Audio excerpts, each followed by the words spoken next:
오늘은 종교적 관점에서 부와 부자에 대한 설명을 좀 해보려고 하는데 요거에 관련된 재밌는 책들이 있어가지고 소개를 좀 해드리고, 우리 인간에 있어서 최초의 학문은 종교에 관련된 신학이라고 해요. 신학 다음에 세상이 어떻게 돌아가고 사색을 많이 하게 되잖아요. 그래서 생겨나는 게 이제 철학 안에 수학이라든지 그 밑에 여러 가지 사회학, 물리학 뭐 이런 것들은 종교 신학에 갖다 대면 부차적인 것이다, 이렇게 말씀을 드릴 수가 있고요. 이런 우리가 앞에서 얘기했지만 태풍이라든지 뭐 이런 것들, 인간의 힘으로 어떻게 해볼 수 없는 것 때문에 종교적인 것들이 생겨났고, 종교에 의해서 어떻게 하면은 세계가 이렇게 돌아갈 것인지, 어떤 사람들은 이 종교 자체가 인생에 있어서의 모든 것이다, 이렇게 얘기를 할 수가 있고요. 저 같은 경우에는 뭐 교회라든지 뭐 절이라든지 데도 안 가고 있는데, 나이가 먹을수록 이렇게 자신의 한계와 자신의 의지로 어떻게 해볼 수 없는 그런 것들을 느끼면서 이제 종교에 대해서 또 많이 생각하는 시간이 되고, 그런 시간을 갖게 되는 것 같아요. 저는 종교적 관점에 대한 부와 부자에 관련된 내용들을 좀 설명드려 볼게요. 불교에서 돈과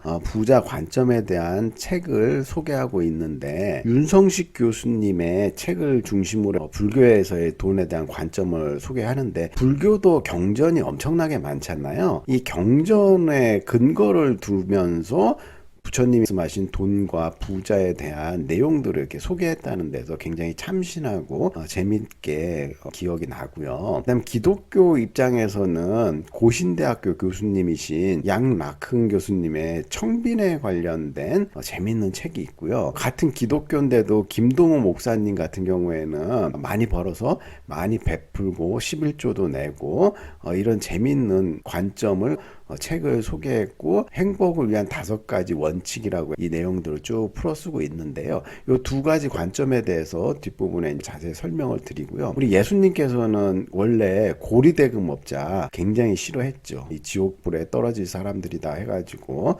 서민을 착취하는 거에 대해서 굉장히 이자 받는 거, 고리대금업자를 싫어하셨고, 이슬람교에서도 이자를 현재까지 은행에서 받는 것을 금지하고 있어요. 그렇다면 이슬람에도 은행이 있는가? 이 은행은 어떻게 수익을 내 가지고 돌아가는가? 이자 대신에 뭘 받는가? 요걸 좀 소개시켜 드리고요. 그다음 부자가 낙타 바늘귀를 통과하는 것처럼 천당 가기가 어렵다, 이렇게 얘기를 하고 있거든요. 이 재벌들이 과연 천당 가는가들에 대한 생각을 좀 많이 하게 되고요. 여러분들 잘 아시는 워렌 버핏이라든지 빌 게이츠, 록펠러, 옛날에 카네기, 철강왕, 금융왕, JP 모건, 이런 분들은 지금까지 이제 이름을 남기고 살아계신 분도 있고 돌아가신 분도 있고, 현재 이 사람들의 공통점이 엄청난 부자들이다, 이렇게 얘기를 하고요. 있는데 뭐 빌 게이츠 같은 경우에는 재산이 늘어나는 속도라든지 길거리에 1달러가 떨어져 있으면 1달러를 주술려고 몇 초를 허비하는 게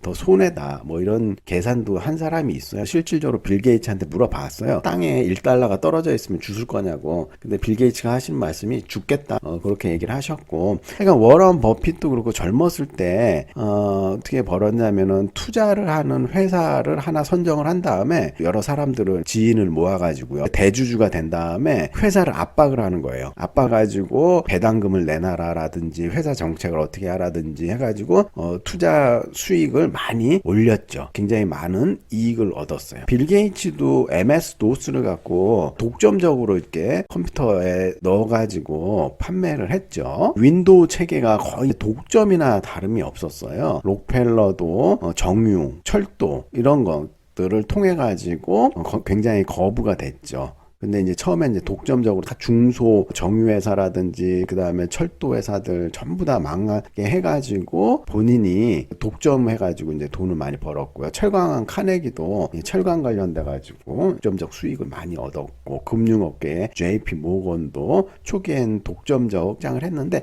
이분들은 나중에 돈이 너무 많으니까 하는 게 자선사업과 기부 쪽으로 방향을 틀었어요. 그래서 이 세상을 좀 더 밝고 행복한 사회로 만들기 위해 위해서 노력들을 많이 하고 있어요. 그럼에도 초창기에는 이제 악랄하게 돈을 많이 벌어갖고 나중에 이렇게 기부나 이런 걸 많이 하고, 카네기 같은 경우에는 도서관을 엄청나게 미국에 많이 줘줬고, 펠러라든지 카네기라든지 JP 모건, 포드 자동차의 포드 뭐 이런 분들은 지금 땅에 다 있는지 참 궁금하네요. 그래서 이제 이슬람에서 말하는 이자 관련돼 가지고 이슬람이나 유대교나 그리스도교나 뿌리는 다 같죠. 그래서 요즘 이제 제가 생각이 드는 게, 과연 절대적 선과 절대적 악은 뭔지 이렇게 좀 고민이 많이 되고 생각이 많이 깊어지고 있어요. 내가 행동하고 있는 것들이 제대로 된 건지 올바른 건지 계속해서 고민하게 되고 생각하게 된다는 거죠.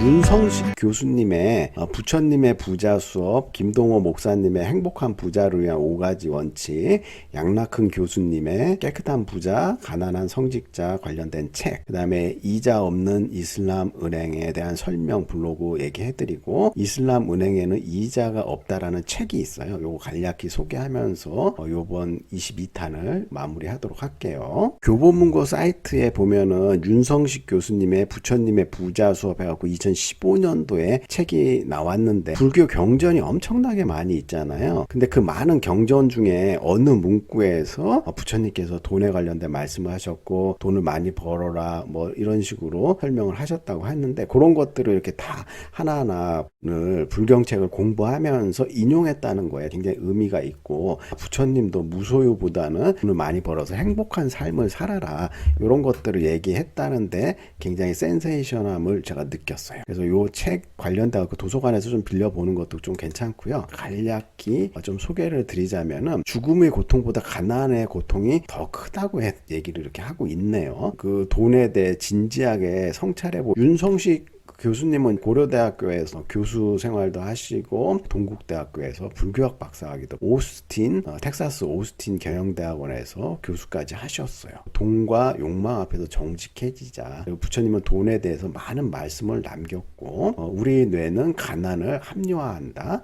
욕망은 내 운명. 뭐 이렇게 쭉 재밌는 목차들이 많이 있고요. 오늘 어떻게 볼 것인지, 투자의 기본 원칙이라든지 여러분들 부처님에 관련된 말씀들을 좀 정리해보고, 뭐 무소유는 불교가 아니다. 그래서 소유하지 않는 거, 안 갖는 게 중요한 게 아니라, 나한테 불필요한 거, 내가 갖지 않아도 되는 걸 안 갖는 게 중요하다, 이렇게 말씀을 드릴 수가 있고, 이 중도라는 개념도 굉장히 어려운 개념. 우리가 또 비교를 통해 가지고 분노라든지 좌절이라든지 비참함, 여러 가지 다양한 감정을 느낄 수가 있잖아요. 불교과 이상이라고 서로 같이 베풀면 행복하게 살고, 공동체, 경제 공동체가 지능이다 해갖고 이 시대를 살아가는 사람들에게 어떠한 메시지 같은 것들을 이렇게 쭉 주면서 여러 가지 복지라든지 다 같이 살 수 있는 것들을 설명을 하고 있어요. 그래서 하여간 불교 경전 속에서 우리가 이제 부처님께서도 돈에 대해서, 부자에 대해서 좀 나쁘게 말하진 않았다. 그렇게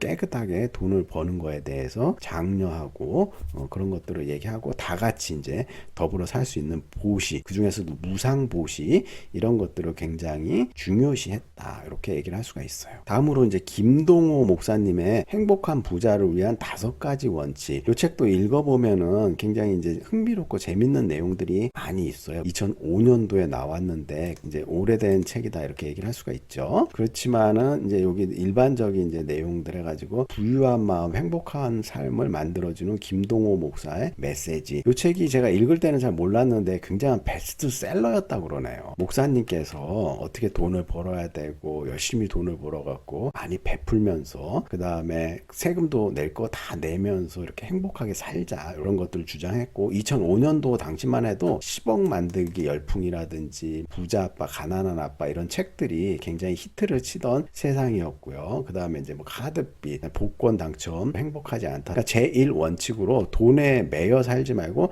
돈을 지배하며 살아가는 사람이 되어야 된다는 제1 원칙을 제시하고, 두 번째 원칙으로는 정직은 신용이 되고 신용은 돈이 된다라는 이런 중요한 문구를 남기셨어요. 하셨죠. 제가 전에 설명한 영상에도 신뢰 자본, 신용 자본이라고 해갖고 이 정직이나 이런 것들을 통해 갖고 신뢰나 신용이 쌓이거든요. 그것들은 다 돈으로 이제 연결이 돼요. 하다못해 이자율을 낮춰준다든지, 국가도 마찬가지잖아요. 국가 신용 등급에 따라 갖고 외국에서 빌려온 돈의 이자가 달라져요. 이자율. 그래서 이제 사람을 살리는 돈 이야기, 뭐 어떤 설렁탕집 주인은 그 손님들이 엄청 많은데 들어오는 재료가 나쁘면 하루 장사 접어버린다, 이렇게 얘기를 하고요. 야구 선수 이야기 얘기도 있고, 제3원칙에 깨끗한 빈자가 아니라 깨끗 부자로 살아라. 무조건 가난하게 사는 게 좋은 것만은 아니다. 남들 베풀 수 있는 깨끗하게 돈 벌어 깨끗한 부자로 사는 게 중요하다. 돈의 가치라든지 성실하게 모으고 아낌없이 쓰자. 그리고 선진국의 기부 문화 이런 거 설명하고 있고,